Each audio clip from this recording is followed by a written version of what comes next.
Assalamualaikum warahmatullahi wabarakatuh. Sahabat ASN yang hebat dan luar biasa. Pada kali ini saya akan menyampaikan materi terkait tentang disiplin aparatur sipil negara. Artinya apa? Para sahabat-sahabat ASN yang hebat dan luar biasa, pastinya sebuah keberuntungan ketika para sahabat di sini telah bergabung dalam pemerintah daerah atau pemerintah pusat sebagai aparatur sipil negara, baik sebagai PNS ataupun sebagai P3K.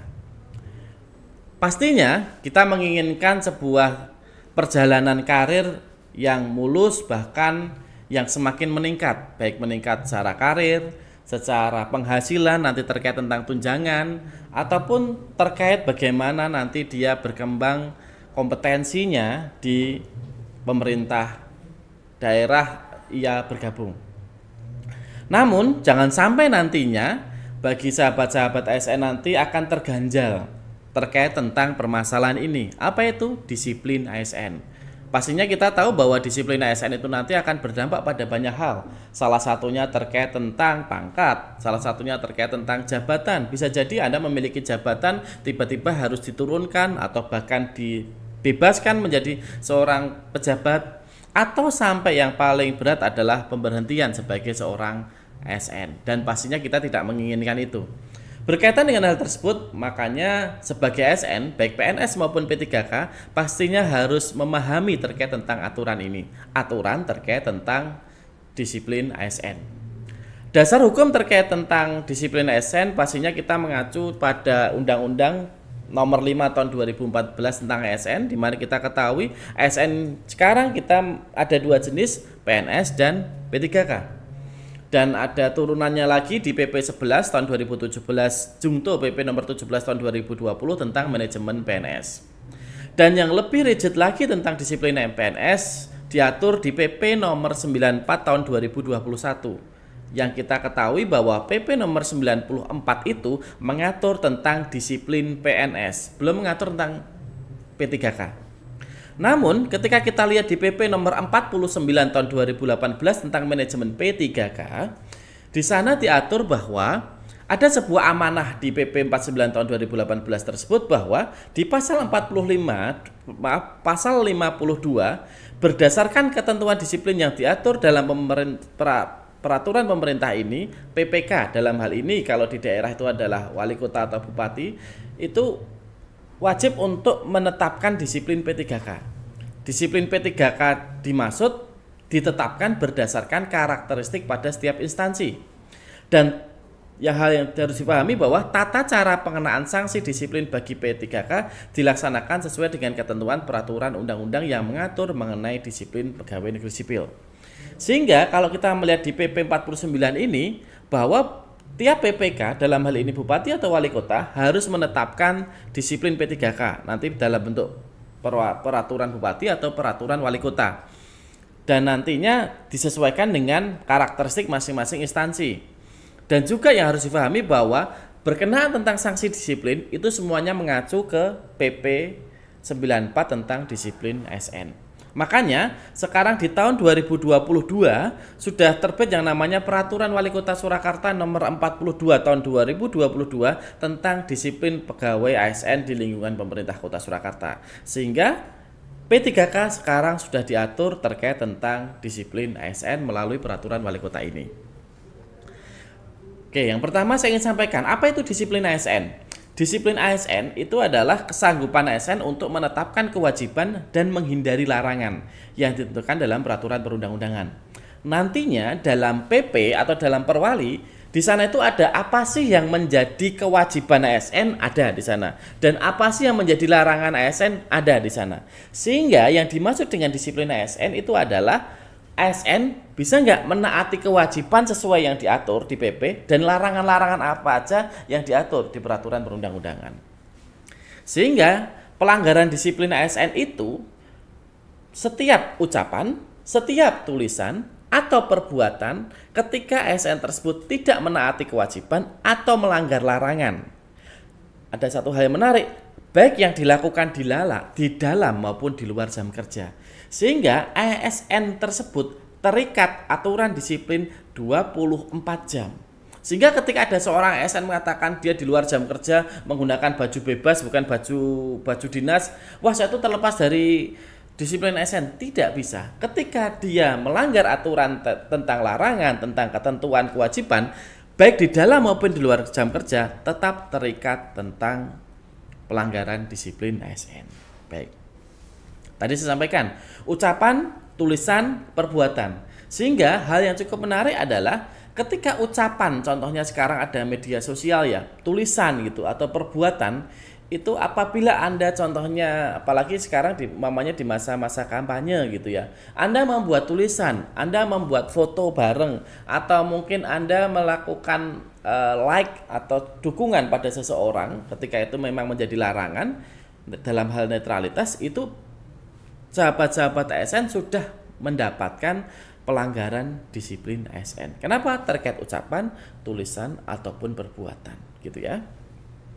Oke. Di sini kewajiban ASN ada beberapa di pasal 5 ya. Yang pertama, setia dan taat sepenuhnya pada Pancasila, Undang-Undang Dasar Negara Republik 4 tahun 45, Negara Kesatuan Republik Indonesia. Dan ini yang contohnya dulu terkait tentang radikalisme. Dan pasal inilah yang dipakai ketika seorang ASN tersangkut terkait permasalahan radikalisme, terkait tentang subversif atau dia ingin lepas atau bahkan tidak setia pada Pancasila dan UUD 45. Menjaga persatuan dan kesatuan bangsa, melaksanakan kebijakan yang ditetapkan oleh pejabat pemerintah yang berwenang. Ketika ada sebuah kebijakan atau PP atau Perpres atau apapun ketentuan di peraturan perundang-undangan dan dia tidak melaksanakan itu, ini menjadi pasal juga yang dia telah melanggar kewajiban. Menaati ketentuan peraturan perundang-undangan gitu ya. Ini contohnya ketika seseorang mendapatkan hukuman pidana dan dia telah terbukti telah melanggar ketentuan KUHP pasal berapa nanti maksudnya di sini. Melaksanakan tugas kedinasan dengan penuh pengabdian, kejujuran, kesadaran dan tanggung jawab. Ini apabila seorang ASN yang bekerja tidak jujur, tidak tanggung jawab, itu bisa dikenakan dengan pasal ini. Menunjukkan integritas dan keteladanan dalam sikap, perilaku, ucapan dan tindakan baik di dalam maupun di luar kedinasan. Jadi ketika seseorang tidak berintegritas atau berbuat asusila gitu, itu maksudnya menggunakan pasal ini. Menyimpan rahasia jabatan dan hanya dapat mengemukakan rahasia jabatan sesuai ketentuan peraturan perundang-undangan. Kenapa? Ketika kita memiliki jabatan pastinya memiliki kewenangan, salah satunya ada rahasia jabatan. Dan ketika itu nanti tersebar dan itu bisa dikenakan terkait tentang kewajiban ini. Dan yang selanjutnya adalah bersedia ditempatkan di seluruh Indonesia itu bagi PNS, namun di perwali kita, peraturan wali kota terkait P3K bersedia ditempatkan di seluruh perangkat daerah di pemerintah kota Surakarta. Terkait tentang ikatan di peraturan wali kota. Kemudian selain kewajiban itu ada kewajiban yang lain, menghadiri dan mengucapkan sumpah janji ASN. Makanya ingat bagi ASN yang belum memiliki sumpah janji harus memiliki gitu ya. Karena kami biasanya tiap tahun ada. Jadi memang belum punya nanti bisa mengikuti menyusul. Nah, terus menghadiri dan mengucapkan sumpah janji jabatan itu juga wajib juga ketika Anda Bapak Ibu mendapatkan jabatan khusus, apakah fungsional, apakah jabatan struktural, biasanya ada sumpah janjinya. Itu harus ikut. Mengutamakan kepentingan negara daripada kepentingan pribadi seseorang atau golongan, ini jelas. Melaporkan dengan segera kepada atasan apabila mengetahui ada hal yang dapat membahayakan keamanan negara atau merugikan keuangan negara. Jadi ketika dia tahu gitu ya, contohnya terjadi tindak korupsi atau hal-hal yang lainnya, dan ternyata dia diam saja gitu loh, apalagi dia punya kewenangan tidak melaporkan, dia bisa dikenakan pasal ini. Melaporkan harta kekayaan baik LHKPN maupun LHKSN kepada pejabat yang berwenang. Makanya sekarang LHKPN itu menjadi kewajiban juga. Memang di peraturan wali kota kita ada LHKPN pada beberapa pejabat-pejabat khusus. Namun selain itu harus melaporkan melalui LHKSN. Yang selanjutnya adalah masuk kerja dan menaati ketentuan jam kerja. Oke. Jadi hal yang penting dan ini cukup banyak terkait tentang ASN yang mangkir. Artinya mangkir itu tidak masuk tanpa keterangan yang sah. Ya sama-sama kita ketahui bahwa tidak masuknya pegawai itu hanya diatur dalam aturan tentang cuti gitu ya. Sehingga ketika seseorang tidak masuk itu alasannya izin itu tidak ada. Sehingga izin tidak masuk kerja itu tidak diatur dalam peraturan perundang-undangan. Adanya di cuti. Sehingga ketika dia tidak masuk, oh saya tidak masuknya sakit, ya pakai aja cuti sakit. Oh saya tidak masuknya karena ada orang keluarga yang meninggal, pakai aja cuti alasan penting. Atau saya tuh masuknya karena memang saya harus ada cara duwe gawe atau ada hajatan, pakai aja cuti tahunan gitu ya. Sehingga segala kondisi tidak masuknya pegawai itu diatur dalam cuti. Kenapa? Karena tidak ada istilah izin. Oke. Terus selanjutnya, di situ ada menggunakan dan memelihara barang milik negara dengan sebaik-baiknya. Artinya apa? Ketika Anda sebagai ASN mendapatkan amanah untuk mendapatkan laptop, inventaris, atau mungkin motor, inventaris, mobil, inventaris, dan ternyata Anda tidak menggunakan atau memelihara, atau bahkan Anda menjualnya, menggadaikannya, Anda kena pasal ini. Memberi kesempatan kepada bawahan untuk mengembangkan kompetensi, dan itu menjadi kewajiban bagi Anda para atasan. Sehingga sekarang kami di sini ada LMS memang berguna untuk itu. Artinya apa? Ada ketentuan jam pelajaran JP yang harus dipenuhi bagi ASN untuk dia belajar atau mengembangkan kompetensinya dalam waktu 1 tahun. Kemudian menolak segala bentuk pemberian yang berkaitan dengan tugas dan fungsi kecuali penghasilan sesuai ketentuan peraturan perundang-undangan. Sehingga nanti kalau Anda mendapatkan pemberian yang berkaitan dengan tugas dan fungsi, contohnya Anda melakukan pelayanan KTP, pelayanan perizinan, dan Anda mendapatkan uang itu gitu ya, dan Anda tidak menolak gitu ya, Anda bisa mendapatkan pasal ini. Kenapa? Karena Anda harus menolak, itu bagian dari gratifikasi atau pungutan liar dan sebagainya. Selain tadi ada kewajiban, ada juga larangan. Larangan apa? Yang pertama, menyalahgunakan wewenang. Contohnya menyalahgunakan wewenang ketika Anda punya kewenangan gitu ya, yang seharusnya ini ditolak, tetapi Anda menyatakan ini disahkan gitu ya. Contohnya perizinan, ini harusnya tidak bisa lolos, tapi Anda memiliki kewenangan itu dan meloloskan itu. Berarti Anda telah menyalahgunakan wewenang. Apalagi kalau ada terbukti ada proses suap dan sebagainya. Itu menggunakan pasal menyalahgunakan wewenang. Tapi kalau yang kedua adalah menjadi perantara untuk mendapatkan keuntungan pribadi atau orang lain dengan menggunakan kewenangan orang lain yang diduga terjadi konflik kepentingan dengan jabatan. Contohnya Anda tidak memiliki kewenangan gitu ya, tapi Anda menjadi perantara atau Anda memanfaatkan itu. Contohnya Anda menjadi calo gitu ya. Padahal Anda bukan orang perizinan. Anda cuma kenal saja. Atau bahkan sekarang ada calo PNS gitu ya. Itu masuknya di pasal ini. Kenapa? Karena Anda tidak memiliki kewenangan.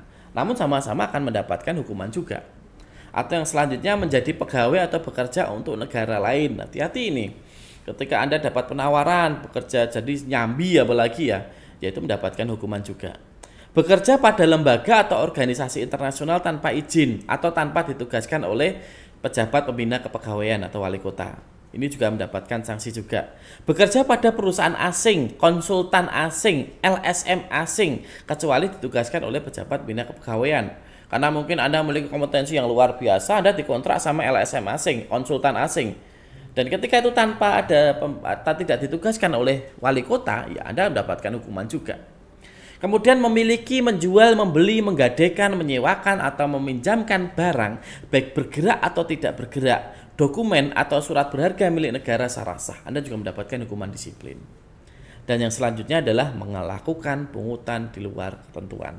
Itu adalah larangan-larangan. Jika ketika Anda melakukan hal-hal itu, hukuman disiplin akan terkena pada diri Anda. Selanjutnya, di larangan selanjutnya yaitu terkait tentang melakukan kegiatan yang merugikan negara, merusak atau dapat merugikan keuangan negara, bertindak sewenang-wenang terhadap bawahan, itu juga termasuk larangan juga bagi para atasan gitu ya. Apalagi itu terbukti menghalangi berjalannya tugas kedinasan, itu juga larangan. Menerima hadiah yang berhubungan dengan jabatan atau pekerjaan gitu ya. Walaupun Anda nggak menerima, walaupun Anda nggak meminta, Anda mendapatkan hadiah karena Anda telah melakukan pelayanan dengan sangat bagus gitu ya. Anda menerimanya, itu bagian dari larangan juga. Apalagi kalau meminta sesuatu yang berhubungan dengan jabatan. Menerima hadiah yang berhubungan jabatan nanti kan masuknya di gratifikasi. Tapi kalau sudah meminta yang berhubungan dengan jabatan, itu berkaitan dengan pemerasan bahkan. Tapi kalau Anda nggak minta tapi dikasih, itu namanya menyuap gitu ya. Karena dia punya pamrih. Kalau gratifikasi itu kan nggak punya pamrih. Pokoknya aku ngasih dirimu. tapi khawatirnya terjadi benturan kepentingan. Selanjutnya adalah melakukan tindakan atau tidak melakukan tindakan yang dapat mengakibatkan kerugian bagi yang dilayani. Sehingga contohnya Anda merasa bahwa dia itu teman Anda, wah saya tak giniin aja, atau wah dia itu kok kelihatannya musuh saya, tidak saya lakukan pelayanan, itu juga menjadi larangan juga di hukuman disiplin. Oke, itu larangan. Dan ada hal khusus, yaitu terkait tentang dukungan kepada presiden, wakil presiden, calon kepala daerah, wakil kepala daerah, sampai calon DPR, DPRD, DPD. Apa itu? Yang pertama, larangan ikut kampanye. Walaupun Anda menggunakan baju biasa juga tidak boleh gitu ya. Tapi kalau Anda nontonnya melalui TV di rumah monggo, tapi Anda ikut kampanye gitu tidak boleh. Apalagi menjadi peserta kampanye dengan menggunakan atribut partai atau atribut PNS, itu mendapatkan hukumannya lebih berat. Atau Anda sebagai peserta kampanye dan mengerahkan PNS lain, itu mendapatkan hukuman lagi yang lebih berat. Atau sebagai peserta kampanye menggunakan fasilitas negara, kampanye menggunakan mobil dinas, menggunakan barang-barang dinas, nggak boleh. Membuat keputusan dan atau tindakan yang menguntungkan atau merugikan salah satu pasangan calon sebelum, selama, sesudah masa kampanye. Jadi tidak hanya sekedar pada masa kampanye saja yang terikat. Ketika Anda membuat keputusan, oh nanti saya seperti ini biar pasangan dia menang gitu. Kalau itu terbukti mendapatkan hukuman disiplin. Mengadakan kegiatan yang mengarah kepada keberpihakan terhadap pasangan calon yang menjadi peserta pemilu sebelum, selama, dan sesudah masa kampanye, meliputi pertemuan, ajakan, himbauan, seruan, pemberian barang kepada PNS dalam lingkungan unit kerja, anggota keluarga atau masyarakat. Makanya memang kita sebagai ASN memang harus hati-hati. Kadang kita tidak tahu suatu ketika ada seorang anggota partai, Anda sebagai RT, Anda didatengin dalam pertemuan gitu ya. Kemudian ikut difoto di sana, Anda bahkan ikut mengampanyekan, ini teman-teman kita akan mendapatkan hadiah dari partai ini gitu ya. Terus Anda menyampaikan juga pada warga, Anda kena gitu ya. Makanya memang sebagai ASN memang kita ada banyak sekali ikatan atau batasan. Salah satunya berkaitan dengan larangan dan kewajiban sebagai disiplin ASN. Dan yang ini hati-hati, memberikan surat dukungan disertai fotokopi KTP atau surat keterangan tanda penduduk. Sehingga hati-hati aja kalau ada orang yang meminta Anda KTP atau surat keterangan KTP itu Anda tidak tahu ternyata digunakan untuk dukungan. Dan kalau itu terbukti Anda bisa tetap kena hukuman disiplin. Oke. Artinya apa? Tadi yang disampaikan yang namanya pelanggaran disiplin ASN adalah ketika seorang ASN melanggar apa itu, larangannya apa saja, kewajibannya apa aja sesuai dengan PP atau Perwali tentang disiplin ASN. Itu sudah kena. Oke. Selanjutnya terkait tentang hukuman disiplin itu ada 3, ringan, sedang, dan berat. Gitu ya. Hukuman disiplin ringan itu juga ada 3 tingkat. Ringan, sedang, ringan, berat. Hukuman disiplin ringan yang pertama adalah teguran lisan. Konteks teguran lisan itu bukan berarti seorang atasan menyampaikan kamu jangan bolos hanya dengan lisan, tidak. Itu tidak terbukti bahwa dia melakukan pembinaan. Kenapa? Ketika seorang atasan tidak melakukan pembinaan, atasan juga akan kena. Yang namanya teguran lisan dalam hukuman disiplin tingkat ringan adalah sebuah SK judulnya teguran lisan. Jadi harus dalam bentuk SK. Kemudian yang hukuman disiplin ringan pertama teguran lisan. Hukuman disiplin kedua adalah teguran tertulis. Dan hukuman disiplin ringan ketiga pernyataan tidak puas secara tertulis. Jadi ada 3. Ada 3 hukuman disiplin ringan. Teguran lisan, teguran tertulis, dan yang selanjutnya adalah pernyataan tidak puas secara tertulis. Baik. Itu untuk yang ringan. Kemudian ada hukuman disiplin sedang. Sesuai dengan PP 94 ya, itu di sana menyatakan bahwa hukuman disiplin sedang itu berkaitan dengan pemotongan tunjangan kinerja sebesar 25% selama 6 bulan. Gitu ya, itu yang paling ringan, sedang ringan. Dipotong tukinya sebesar 25% selama 6 bulan. Lumayan ya.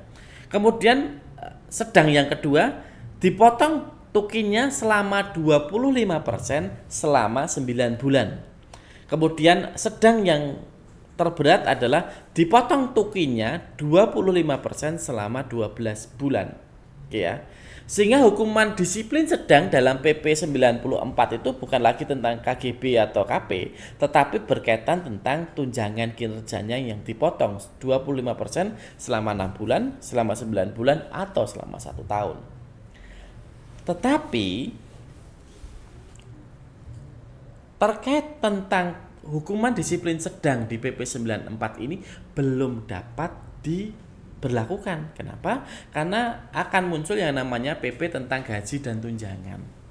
Jadi sebagai contoh di pemerintah Kota Surakarta menerima tamsil, tambahan penghasilan, itu bukan tukin. Itu bukan tunjangan kinerja. Tunjangan kinerja yang dimaksud dalam PP 94 itu adalah sesuai dengan PP gaji dan tunjangan yang nantinya akan diterbitkan. Karena ke depan ada single salary system contohnya gitu ya. Sehingga untuk hukuman sedang di sini belum diberlakukan.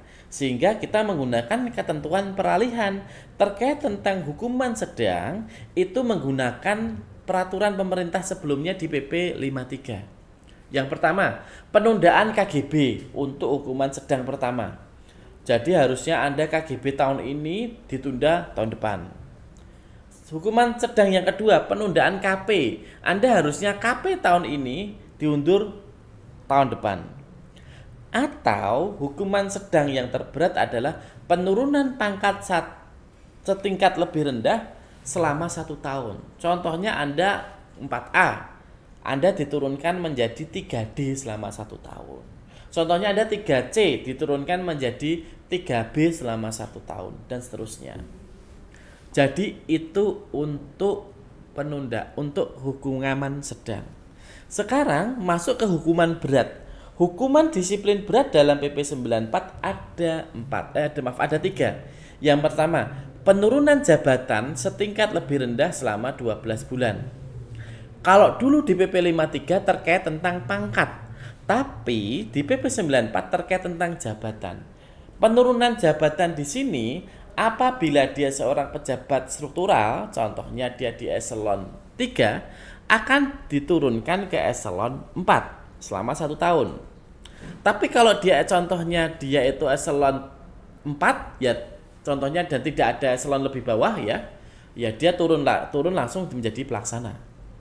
Tetapi apabila dia seorang pelaksana, seorang staf, seorang pelaksana, contohnya dia seorang analis gitu ya, analis kinerja, mendapatkan hukuman penurunan jabatan, dia akan turun kelas jabatannya. Contohnya analis menjadi pengelola.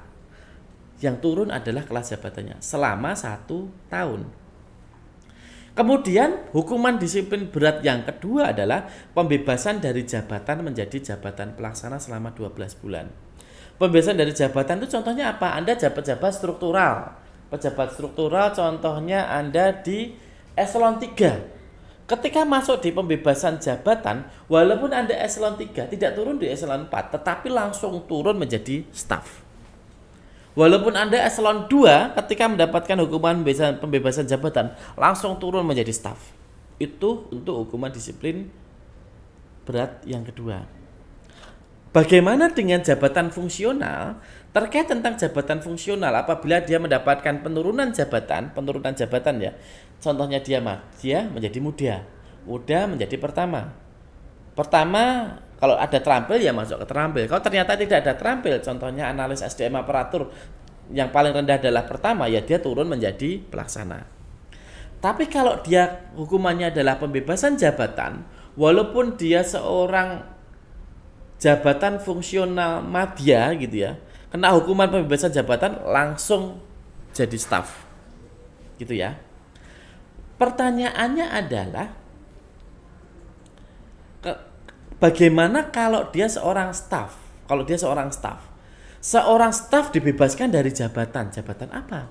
Kalau penurunan jabatan, seorang analis jadi pengelola jadi pengadministrasi contohnya. Tapi kalau pembebasan jabatan dan ternyata dia berada di jabatan yang paling rendah, contohnya di Kota Surakarta adalah pramubakti atau sopir gitu, driver gitu ya. Ketika dia mendapatkan hukuman pembebasan jabatan, ya dia akan out. Tapi kalau contohnya dia tadi pembebasan jabatan dia seorang analis, dia langsung turun ke jabatan paling rendah. Contoh, tak ulangi ya. Kalau dia pelaksana ya, kalau dia pelaksana mendapatkan hukuman pembebasan jabatan. Pelaksananya itu adalah dia analis. Ketika mendapatkan pembebasan jabatan, dia langsung turun ke jabatan paling rendah. Apa itu? Contohnya tadi pramubakti atau sopir atau driver. Sama halnya administrasi langsung turun ke paling rendah. Tapi kalau dia sudah rendah ya udah nanti akan masuk ke yang selanjutnya di pemberhentian dengan hormat. Oke. Hukuman terakhir, disiplin berat terakhir adalah pemberhentian dengan hormat. Tidak atas permintaan sendiri sebagai PNS. Pemberhentian tidak dengan hormat di sini artinya ya dia diberhentikan sebagai PNS atau dia diberhentikan kerja kalau nanti di P3K. Pemberhentian dengan hormat di PP 94 cukup pemerintah cukup baik. Hukuman paling berat dalam PP 94 adalah pemberhentian dengan hormat tidak atas permintaan sendiri. Dan konteksnya adalah dengan hormat. Di PP 94 tidak ada istilahnya dia diberhentikan tidak dengan hormat. Tidak ada di PP 94 loh tapi.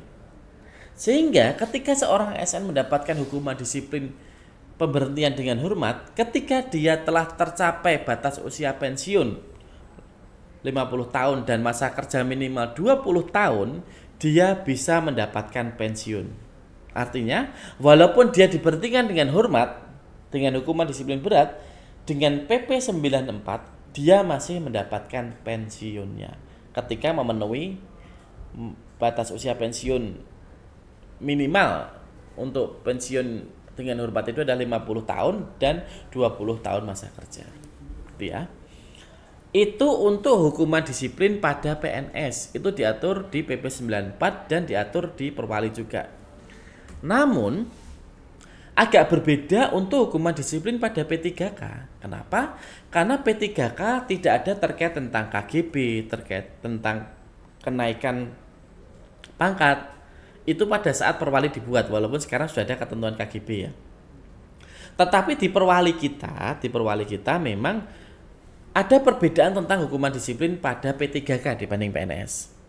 Kalau hukuman disiplin ringannya sama, lisan, tertulis, pernyataan tidak puas secara tertulis. Tapi untuk hukuman sedang itu dia akan sama kalau dia nanti akan ada muncul terkait tentang tunjangan kinerja ya, mendapatkan potongan tukin 25% selama 6 bulan dan tukin selama 25% selama 9 bulan. Tapi karena memang aturan ini belum bisa berjalan terkait tentang tunjangan kinerja bagi P3K, dia mendapatkan ketentuan peralihan di situ adalah pemotongan gaji sebesar 5% selama 6 bulan. Jadi dipotong gajinya 5% selama 6 bulan. Kenapa kami 5%? Karena kita sesuaikan ketika seorang PNS itu ditunda KGB-nya atau KP-nya ya sekitar segitu gitu ya. Atau yang kedua, pemotongan gaji sebesar 5% selama 9 bulan. Jadi ketentuan peralihannya untuk sedang adalah dipotong gajinya 5% selama 6 bulan dan dipotong gajinya selama 5% selama 9 bulan. Dan itu bagian dari hukuman disiplin sedang. Terus selanjutnya hukuman disiplin berat di sana terkait tentang pemutusan hubungan perjanjian kerja dengan hormat tidak atas permintaan sendiri. Gitu ya. Tetapi di Perwali mengatur juga pemutusan hubungan perjanjian kerja tidak dengan hormat, tidak atas permintaan sendiri. Itu nanti akan diatur juga seperti apa seorang PNS atau P3K itu mendapatkan mendapatkan pemberhentian atau pemutusan tidak dengan hormat. Itu ada ketentuan nanti ke depan di slide selanjutnya. Baik, itu terkait tentang aturan disiplin PNS, ada terkait tentang larangannya apa, terus kewajibannya apa. Terus di sini saya akan masuk pada satu tema khusus terkait tentang pelanggaran disiplin ASN terkait jam kerja. Ini cukup menarik. Di ketentuan pasal 4 huruf F pada PP 94 bahwa setiap PNS dan nanti juga mengacu juga di Perwali, ASN wajib masuk kerja dan menaati ketentuan jam kerja, gitu ya. Tetapi ada yang menarik di sana. Di ketentuan umum di PP 94 menyampaikan bahwa masuk kerja adalah keadaan melaksanakan tugas baik di dalam kantor maupun di luar kantor. Kenapa? Karena ke depan ASN itu memang ada namanya FWA, Flexible Works Arrangement. Artinya dia bisa bekerja flexi time ataupun bahkan flexi place. Dan itu bisa masuk dalam konteks masuk kerja. Tetapi di sini ada terkait tentang PNS atau ASN wajib masuk sesuai ketentuan jam kerja. Karena ada salah satu pasal di sana ketika seorang ASN tidak masuk tanpa alasan yang sah kumulatif dalam 1 tahun, ketika itu diperhitungkan mendapatkan hukuman disiplin. Contohnya, seorang PNS, ini aturan untuk yang PNS dulu ya. Ketika PNS tidak masuk selama 3 hari kumulatif dalam 1 tahun, kumulatif itu tidak berturut-turut ya. Contohnya Januari 1 hari, Februari 1 hari, Maret 1 hari, itu sudah 3 hari, itu mendapatkan hukuman teguran lisan. Gitu ya. Kemudian tidak masuk tanpa alasan yang sah 4-6 hari, mendapatkan hukuman teguran tertulis. Kemudian tidak masuk tanpa alasan yang sah selama 7-10 hari kumulatif dalam 1 tahun, pernyataan tidak puas secara tertulis. Artinya mulai per 3 hari tidak masuk tanpa alasan yang sah sudah dapat hukuman disiplin. 3, kemudian 4-6, terus 7-10. Itu untuk hukuman disiplin ringan. Bagaimana dengan hukuman disiplin sedang? Ketika dia tidak masuk 11-13 hari, dia mendapatkan penundaan KGB selama 1 tahun. Kemudian 14-16 hari penundaan KP selama 1 tahun, dan tidak masuk 17-20 hari kumulatif 1 tahun, penurunan pangkat setingkat lebih rendah selama 1 tahun. Sehingga kisarannya dari 3-10 itu ringan, 11-20 itu sedang, gitu ya. Kemudian ketika dia sudah masuk di atas 20, contohnya 21-24, dia mendapatkan penurunan jabatan setingkat lebih rendah selama 12 bulan. Kemudian tidak masuk tanpa alasan yang sah 25-27 hari kumulatif, pembebasan jabatan. Dan tidak masuk kerja tanpa alasan yang sah selama 28 hari atau lebih kumulatif 1 tahun, diberhentikan. Sehingga SN apabila dalam 1 tahun kumulatif tidak masuk tanpa alasan yang sah selama 28 hari, dia diberhentikan dengan hormat sebagai PNS. 28 hari ya batasnya ya. Asumsi 28 hari nggak berturut-turut ya. Contohnya Januari 5, Februari 5, dan 10. Ditambah per bulan menjadi 28 hari, ya harus diberhentikan. Tetapi ada yang menarik di sini PP 94. Apabila ASN tidak masuk tanpa alasan yang sah secara terus-menerus selama 10 hari, diberhentikan. Gitu ya. Walaupun ini cukup ringan dibanding kalau di swasta mungkin 3 hari udah langsung out. Tapi kalau ASN 10 hari berturut-turut tidak masuk tanpa alasan yang sah, berhenti. Gitu ya. Itu untuk PNS mangkir. Untuk perbedaan di P3K hampir sama. Untuk teguran lisan tertulis untuk ringan sama 3 hari untuk ringan teguran lisan, 4-6 teguran tertulis, 7-10 pernyataan tidak puas secara tertulis. Namun ketika sedang di sini hanya dibagi menjadi 2. Ketika tidak masuk 11-15 hari mendapatkan pemotongan gaji 5% selama 6 bulan, tidak masuk tanpa alasan yang sah 16-20 hari mendapatkan pemotongan gaji 5% selama 9 bulan. Jadi hanya 2 tingkat. Nah, apabila P3K tidak masuk tanpa alasan yang sah 21 hari, aslinya 21 hari kan, kalau PNS kan 28 hari ya, tapi kalau P3K itu batasnya adalah 21 hari atau lebih dalam kumulatif 1 tahun, dia langsung diputus perjanjian kerjanya. Kenapa? Karena di peraturan tentang P3K di sana disampaikan apabila P3K mendapatkan hukuman disiplin berat harus diputus perjanjian kerjanya. Sama halnya dengan PNS, ketika P3K tidak masuk tanpa alasan yang sah secara terus-menerus selama 10 hari, out. Diputus hubungan kerjanya tidak atas permintaan sendiri sebagai P3K. Gitu ya.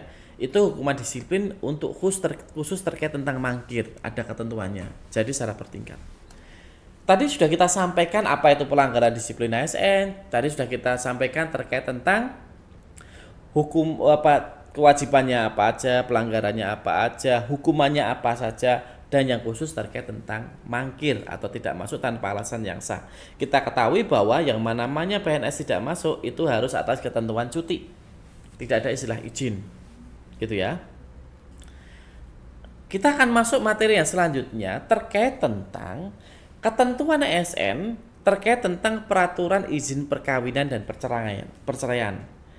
Dan walaupun itu PP-nya itu mengikat ke PNS, PP 10 tahun 83 tentang izin perkawinan dan perceraian, kemudian diubah di PP 45 tahun 90 gitu ya, tentang PNS. Namun di peraturan wali kota tentang disiplin ASN itu mengikat juga bagi P3K. Sehingga P3K juga terikat juga dengan peraturan izin perkawinan dan perceraian. Gitu ya. Dan yang menariknya bahwa ketika seorang ASN baik PNS maupun P3K dia melanggar aturan terkait tentang izin perkawinan dan perceraian, hukumannya adalah salah satu hukuman disiplin berat. Tidak ada yang lainnya. Jadi ketika seorang ASN baik P3K maupun PNS dia itu telah melanggar terkait tentang aturan izin perkawinan dan perceraian, hukumannya adalah disiplin berat. Apa saja sih hukuman disiplin terkait tentang izin perkawinan dan perceraian? Yang pertama, apabila ASN tidak melaporkan perkawinan kepada pejabat yang bersangkutan. Makanya muncul yang namanya karis atau karsu gitu ya. Sehingga kalau Anda sebagai ASN baik P3K maupun PNS kalau mau perkawinan segera laporkan.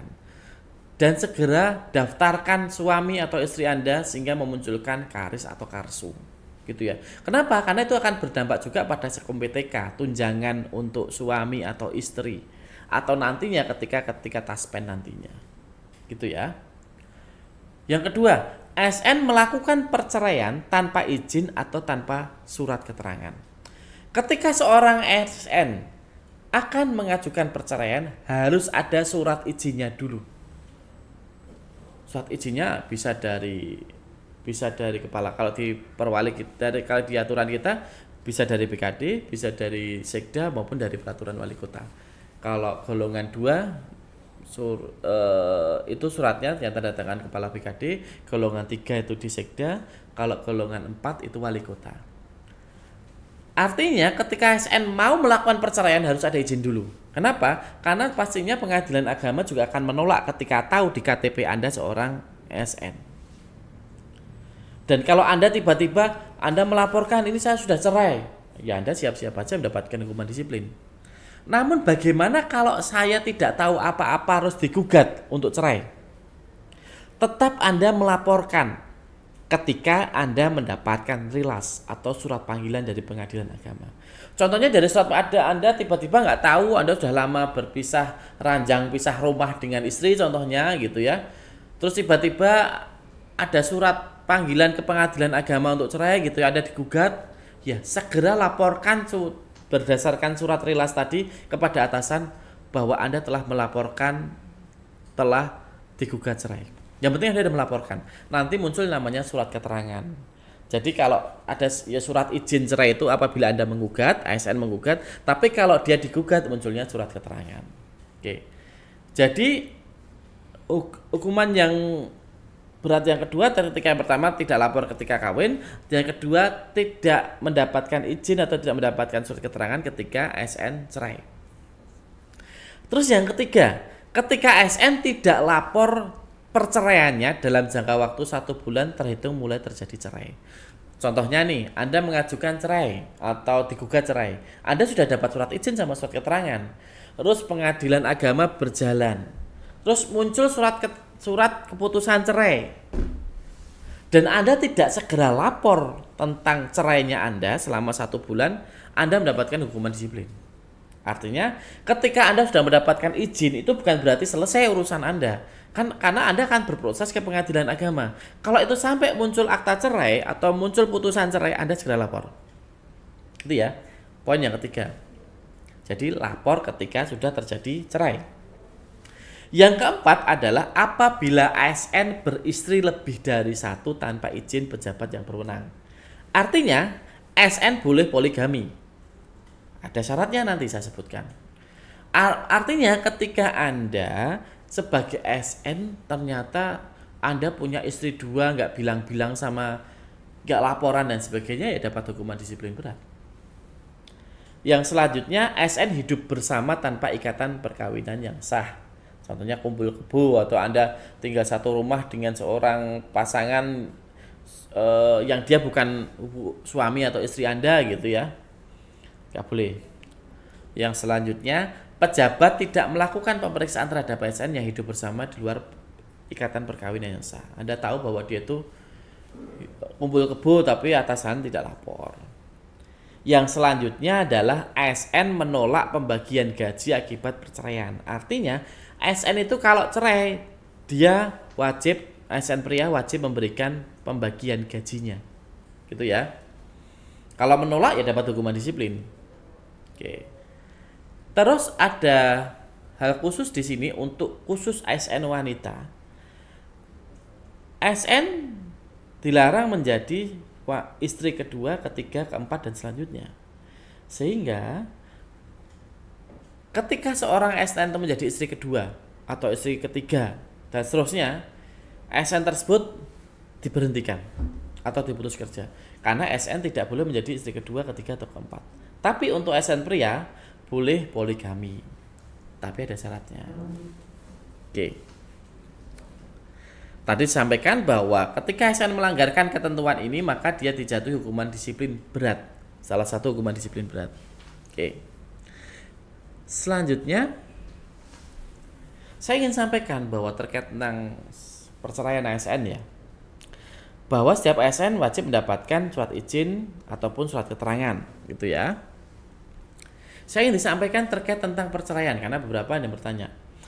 Perceraian itu kalau sesuai dengan peraturan perundang-undangan, alasan cerai itu ada 6, harus dipilih salah satu saja. Yang pertama, ketika salah satunya berbuat zina. Oke. Tetapi konteks zina itu tidak bisa dengan ini Pak suami saya atau istri saya cacetan, bonceng-boncengan. Itu nggak bisa. Harus ada surat pernyataan, sekurang-kurangnya 2 orang saksi dewasa yang melihat perzinaan dan diketahui serendah-rendahnya camat atau tertangkap tangan. Jadi memang konteks zina atau selingkuh dalam aturan nggak bisa dengan bukti cacetan saja atau bonceng-boncengan saja. Kecuali kalau tertangkap tangan gitu ya, di video itu kena. Apalagi atau ada surat pernyataan 2 orang saksi dewasa tadi. Yang kedua, yang pertama ketika zina. Yang kedua ketika salah satu pihak mabok, madat, judi yang sukar disembuhkan, yang dibuktikan oleh surat pernyataan dari orang saksi dewasa yang diketahui camat atau surat keterangan dokter atau polisi. Pemabok, pemadat, penjudi sukar disembuhkan, itu bisa minta cerai. Yang ketiga, salah satu pihak meninggalkan pihak lain selama 2 tahun berturut-turut tanpa izin pihak lainnya dan tanpa alasan yang sah atau karena hal lain di luar kemampuan atau kemauannya yang dibuktikan surat pernyataan kades atau disahkan camat. Makanya hati-hati Anda ketika Anda minggat dari rumah selama 2 tahun, ketika Anda dicerai bisa. Anda minggat dari rumah gitu ya 2 tahun berturut-turut tanpa izin, tanpa alasan yang sah gitu ya. Itu bisa diceraikan sesuai pasal ini. Diketahui oleh surat pernyataan kades atau disahkan camat. Yang keempat, apabila salah satu pihak dihukum penjara 5 tahun atau lebih secara terus-menerus setelah perkawinan, dibuktikan dengan putusan pengadilan. Jadi ketika salah satu pasangan itu dipenjara 5 tahun, Anda bisa mengajukan cerai. Yang selanjutnya adalah salah satu pihak melakukan penganiayaan atau kekejaman, tetapi dibuktikan dengan visum et repertum dari dokter. Anda dianiaya gitu ya, KDRT itu bisa. Atau yang keenam, antara suami istri terus-menerus terjadi perselisihan dan pertengkaran dan tidak ada harapan untuk hidup rukun, dibuktikan dengan surat pernyataan kepala desa atau camat. Sehingga yang kadang ketika tidak ada alasan di atas tadi, alasannya ya adalah ya memang berselisih terus atau bertengkar terus dan tidak ada harapan untuk hidup rukun, gitu ya. Oke.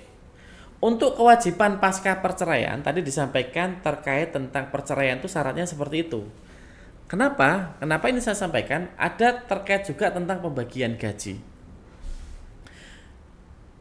Pembagian gaji seorang PNS atau ASN pria apabila perceraian itu terjadi atas kehendak ASN pria, jadi inisiatifnya tuh ASN pria gitu ya, wajib menyerahkan gajinya untuk penghidupan bekas istrinya dan anak-anaknya dengan membuat surat pernyataan. Bagaimana kalau yang berkehendak itu yang menggugat adalah ASN wanita? Ya, ASN prianya tidak wajib, kecuali ada pengecualiannya ya. Kecuali contohnya SN wanita yang mengajukan gitu ya, SN wanitanya yang mengajukan untuk cerai gitu ya, dia tetap mendapatkan sebagian gajinya kalau terbukti alasannya adalah pasangan laki-lakinya zina, mabuk madat judi tadi, meninggalkan selama 2 tahun, dipenjara 5 tahun, atau dia mengalami KDRT. Sehingga kalau alasan seorang istri, bukan PNS ya, dia itu mengajukan cerai ya, mengajukan itu alasannya karena hanya perselisihan biasa, pertengkaran pada poin yang ke-6, dia tidak mendapatkan bagian gaji. Makanya kalau perceraian, kalau yang mengajukan itu biarkan pihak ASN pria saja. Karena kalau yang mengajukan itu dari pihak wanita, dia tidak mendapatkan bagian gajinya. Bagaimana pembagiannya? Yang kalau dia itu memiliki anak, suami, mantan istri dan anak, sepertiga untuk ASN laki-lakinya, sepertiga untuk bekas istrinya, sepertiga untuk anaknya, gitu ya. Jadi kalau yang mengajukan laki-laki, PNS laki-laki ya, sepertiga untuk ASN pria, sepertiga untuk bekas istri, sepertiga untuk anaknya. Kalau anaknya 5, ya sepertiga bagian untuk anak dibagi 5 gitu ya. Tapi bagaimana kalau dia belum punya anak? Dia belum punya anak. Jadi setengah gaji untuk ASN pria, setengah gaji untuk bekas istrinya. Jadi setengah-setengah ya. Oke. Bagaimana kalau ternyata seandainya saja ya, dia kawin, terus cerai, ya, punya anak gitu ya. Sepertiga untuk dirinya, sepertiga untuk bekas istrinya, sepertiga untuk anaknya. Sehingga gaji dia 3/4 nih. Kemudian dia nikah lagi, cerai lagi. Berarti sepertiga itu yang dibagi. Sepertiga untuk bekas istrinya sama anaknya tetap harus berjalan terus. Sepertiga itu dibagi lagi untuk mantan istri dan anaknya lagi. Habis-habisan dia. Gitu ya. Pertanyaannya adalah pembayaran gaji, pembagian sebagian gaji itu diberikan atau dihentikan sampai kapan? Kalau bekas istri, ketika istri itu kawin lagi, Anda sudah tidak memiliki kewajiban. Sepertiga Anda minta lagi, hak Anda lagi.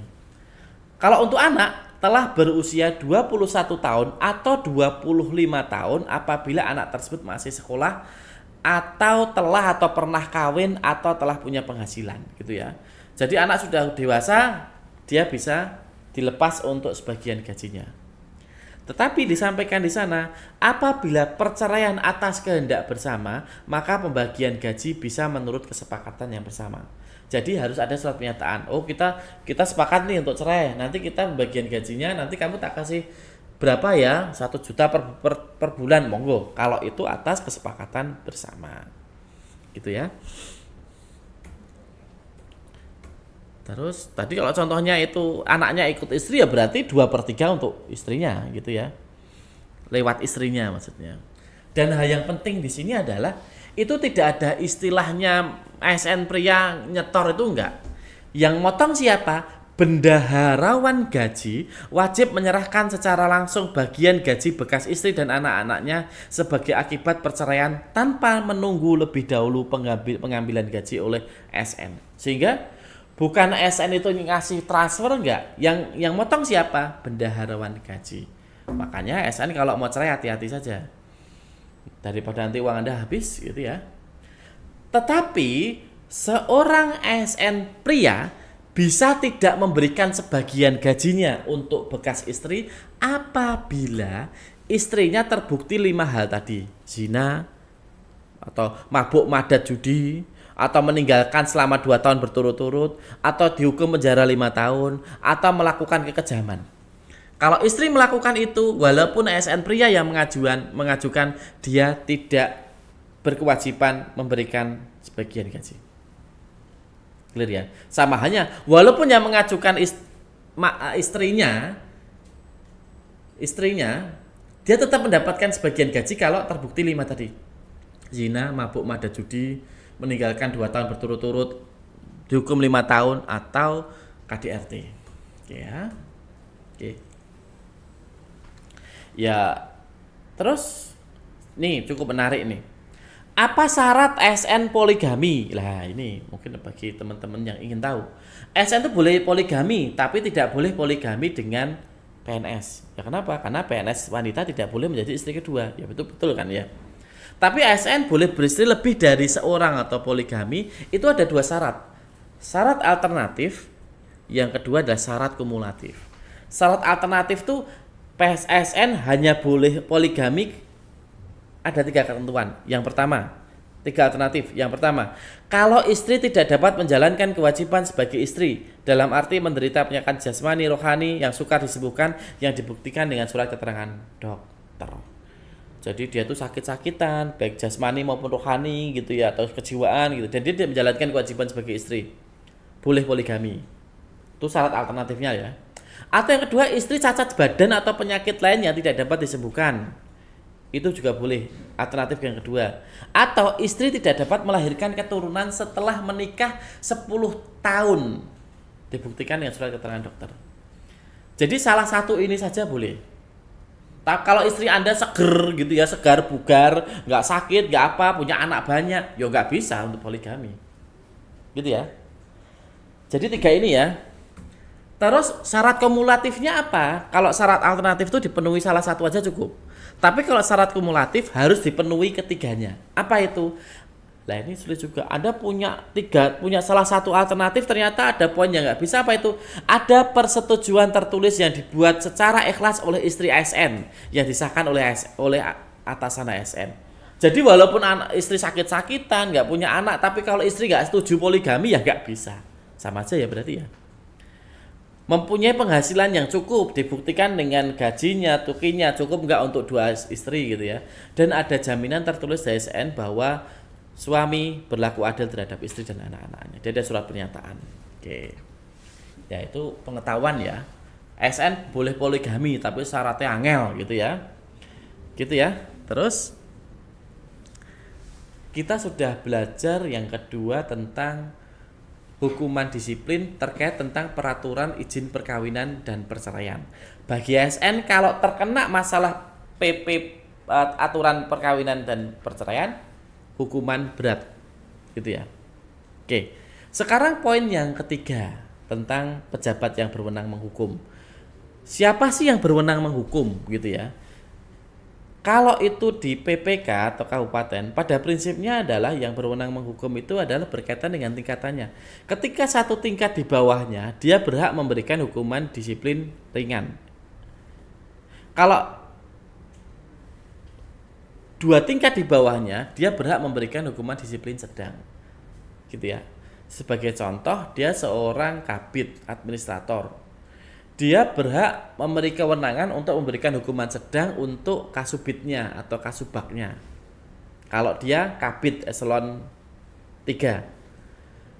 Tapi dia punya memberikan kewenangan untuk stafnya. Kan staf dari kasubag ya. Contohnya levelnya dia kabid, di bawahnya ada kasubag dan ada staf. Kepada yang langsung di bawahnya dia berhak memberi kewenangan ringan, hukuman disiplin ringan untuk kasubagnya atau kasubitnya. Dan dia memiliki kewenangan untuk memberikan hukuman disiplin sedang bagi stafnya kasubag. Jadi 2 tingkat di bawahnya. Sama hanya dengan kasubit eselon 4 ya. Eselon 4 boleh memberikan hukuman disiplin ringan bagi stafnya. Gitu ya. Tapi khusus untuk PPK atau PPK wali kota itu ya, yang berhak memberikan hukuman disiplin berat adalah PPK atau wali kota, gitu ya.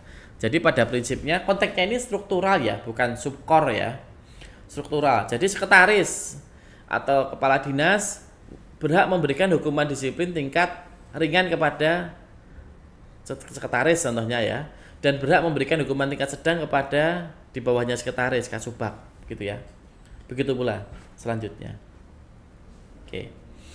itu tentang siapa yang berwenang menghukum gitu ya. Menghukum itu artinya sampai memunculkan hukuman disiplin. Kalau yang wajib memberikan pembinaan atau pemeriksaan itu yang paling wajib adalah atasan. Atasan itu siapa? Ketika staf ya kasubagnya itu harus ada. Kalau nggak ada salah. Staf ya kasubit atau kasubagnya. Kalau dia langsung ke eselon 3 ya kabitnya gitu ya.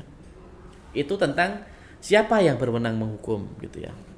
Tetapi bagaimana terkait tentang bagaimana cara menjatuhkan hukuman disiplin ini ya. Pertama, PNS yang diduga melanggar disiplin. Atasan tahu nih bahwa dia itu sering telat, bahwa dia itu kok ada indikasi kumpul kebo gitu ya. Yang harus dilakukan pertama kali adalah dipanggil dengan surat undangan.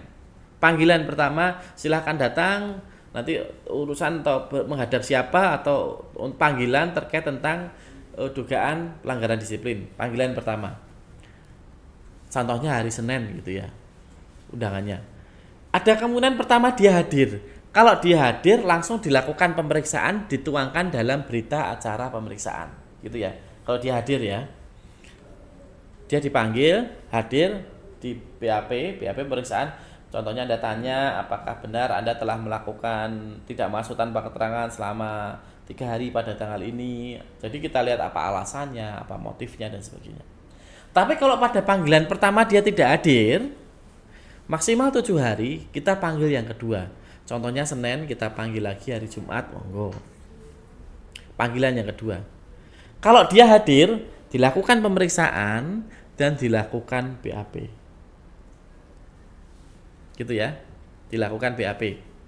Bahkan di pasal terbaru di PP 94 itu boleh dengan virtual. Oke, kalau seandainya dia tidak hadir, tidak perlu panggilan ketiga, tapi langsung muncul yang namanya BAP. BAP sepihak namanya. Berita acara yang menyatakan bahwa dia dipanggil 2 kali tidak hadir. Oke. Dasar dari BAP itulah akan menjadi dasar munculnya hukuman disiplin. Gitu ya. Jadi dipanggil pertama, hadir, periksa, hukuman disiplin muncul. Atau dipanggil pertama, nggak hadir. Kedua hadir, langsung BAP, hukuman disiplin. Atau dipanggil pertama, tidak hadir pertama, panggilan kedua tidak hadir, ya langsung BAP sepihak, muncul SK hukuman disiplin. Oke. Saya ingin sampaikan bahwa pejabat yang berwenang menghukum wajib menjatuhkan hukuman disiplin kepada PNS yang melakukan. Apabila dalam hal pejabat yang berwenang menghukum tidak menjatuhkan hukuman disiplin pada PNS yang melakukan pelanggaran disiplin, pejabat yang berwenang menghukum dijatuhi hukuman disiplin oleh atasannya. Pejabat yang berwenang menghukum dijatuhi hukuman disiplin yang bahkan lebih berat. Ngeri ya. Jadi kalau atasan tidak memberikan hukuman disiplin, dia mendapatkan hukuman yang bisa jadi lebih berat. Hukuman disiplin dimaksud dijatuhkan setelah proses pemeriksaan. Oke ya. Oke. Dalam keputusan hukuman disiplin harus disebutkan pelanggaran disiplin yang dilakukan itu apa. Tidak masuk tanpa keterangan selama 3 hari pada tanggal berapa. Telah melakukan perbuatan asusila berupa pelecehan terhadap anak di bawah umur gitu ya. Apapun. Jadi harus jelas. Pelanggaran disiplin yang jenisnya sama tetapi latar belakang atau faktor pendorongnya dampaknya berbeda, maka pejabat yang berwenang dapat menjatuhi hukuman yang berbeda. Gitu ya.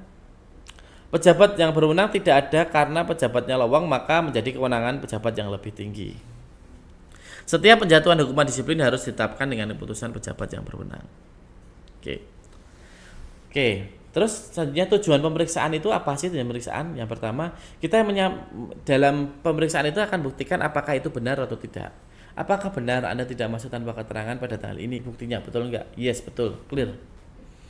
Tapi kalau dia ternyata mau menolak padahal buktinya jelas, ya dia berarti berbohong gitu ya. Tapi di bukti itu sudah jelas. Atau yang kedua adalah menyatakan dia benar atau tidak telah melakukan kesalahan itu, atau faktor yang mendorong atau menyebabkan. Nanti tanya apa alasan Anda. Terus yang kedua mengetahui dampak atau akibat. Contohnya dia melarikan mobil dinas, padahal mobil dinas itu berdampak pada, kalau nggak ada mobil dinas itu dampaknya pada banyak hal, baik kepada unit kerja atau instansi, atau berdampak pada pemerintah kota, atau berdampak pada negara. Contohnya berdampak pada negara itu apa? Sebagai guru kok merendahkan martabat sebagai guru, kok melecehkan anak di bawah umur, itu sudah berdampak pada negara. Itu ya. Kemudian berkenaan dengan tata cara pengenaan sanksi hukuman disiplin bagi ASN dilaksanakan sesuai ketentuan peraturan perundang-undangan yang berlaku tentang disiplin pegawai negeri sipil. Nanti muaranya walaupun ada perwali tentang tata cara pengenaan sanksi hukuman disiplin, tata caranya sesuai dengan PP 94. Dan selanjutnya ketentuan peraturan wali kota ini berlaku mutatis mutandis untuk calon pegawai negeri sipil. Jadi CPNS juga sudah terikat dengan aturan ini. Oke. Ini terakhir saya ingin, jadi itu tentang disiplin ASN. Yang terakhir saya ingin sampaikan tentang, walaupun ini tidak terkait dengan PP 94, tapi ini penting. Yang pertama terkait pemberhentian sementara. Apabila seorang ASN itu tersangkut pidana, gitu ya, tersangkut pidana ya, dan dia ditahan, jangan lupa dia harus diberhentikan sementara. Ada ASN kemudian dia tersangkut pidana, terus terjadi tersangka, dan dia ditahan, baik tahanan rumah maupun tahanan rutan ya. Atasan harus memberhentikan sementara, gitu ya. Ketika dia diberhentikan sementara, dia mendapatkan 50% gajinya, gitu ya. Karena dia tidak bekerja, tapi kita tetap praduga tak bersalah. Tapi kalau sampai muncul putusan ingkrah jebret, dia ditahan tadi dan di pengadilan diputuskan tidak masuk dia itu dipidana penjara 2 tahun gitu ya. Ya udah, gajinya berhenti dan dia menjalankan pidananya selama 2 tahun. Dan ketika dia 2 tahun, dia dianggap nonaktif sebagai ASN. Gitu ya. Jadi jangan lupa ketika ASN itu jadi tersangka kemudian ditahan harus diberhentikan. Ketika dia sudah putus inkrah, putusannya apa? Gaji 50%-nya dihentikan. Kalau dia sudah lepas, Anda buat laporan ke BPKP SDM, nanti harus diaktifkan lagi. Tapi ketika dia sudah aktif, walaupun dia pidana penjaranya sudah dijalankan, dia tetap mendapatkan hukuman administratif berupa disiplin ASN. Tetap diperiksa lagi, tetap mendapatkan hukuman disiplin ASN. Gitu ya. Jadi pidananya jalan, disiplin ASN jalan. Yang terakhir, bagaimana ASN ketika diberhentikan tidak dengan hormat atau pemutusan hubungan kerja tidak dengan hormat? Karena tadi disampaikan dalam PP 94 itu tidak ada istilahnya hukuman disiplin atau pemberhentian tidak dengan hormat. Semuanya dengan hormat dan dapat pensiun. Tapi ASN dapat diberhentikan tidak dengan hormat atau P3K diputus hubungan tidak dengan hormat, tidak dapat pensiun dan sebagainya, apabila 4 hal. Dia melakukan penyelewengan terhadap Pancasila dan Undang-Undang Dasar Negara Republik Indonesia. Terbukti subversif, terbukti dia radikal. Yang kedua, dihukum penjara atau kurungan berdasarkan putusan pengadilan yang telah memiliki hukuman tetap karena melakukan tindak pidana kejahatan jabatan atau tindak pidana kejahatan yang ada hubungannya dengan jabatan. Artinya apa? Contohnya korupsi. Tidak dengan hormat, tidak dapat pensiun. Yang ketiga, apabila seorang ASN menjadi anggota atau pengurus partai politik, langsung diberhentikan tidak dengan hormat tanpa hak pensiun. Makanya kalau Anda pengen mundur, pengen nyalek, pengen jadi capres, mendingan Anda mengundurkan diri dulu menjadi PNS, baru jadi anggota. Jangan sampai Anda sebelum mengundurkan diri, masih PNS aktif, langsung menjadi anggota, langsung berhentikan tidak dengan hormat tanpa pensiun. Yang terakhir, dihukum penjara berdasarkan putusan pengadilan yang telah memiliki hukuman tetap karena melakukan tindak pidana yang diancam dengan pidana penjara paling singkat 2 tahun atau lebih dan dilakukan berencana. Contohnya apa? Pembunuhan dengan berencana gitu ya. Tertulis di putusan pengadilan itu pemberhentian tidak dengan hormat tanpa pensiun. Pemutusan hubungan kerja tidak dengan hormat. Mungkin itu saja dari saya terkait tentang disiplin ASN. Bismillah, semoga sahabat-sahabat ASN yang hebat dan luar biasa ini maju moncer karirnya gitu ya, selamat dari dunia akhirat gitu ya, dan bisa lepas atau terhindar dari permasalahan-permasalahan, salah satunya terkait tentang disiplin ASN atau hal-hal yang tidak kita inginkan. Dari kami, terima kasih. Wassalamualaikum warahmatullahi wabarakatuh. Terima kasih.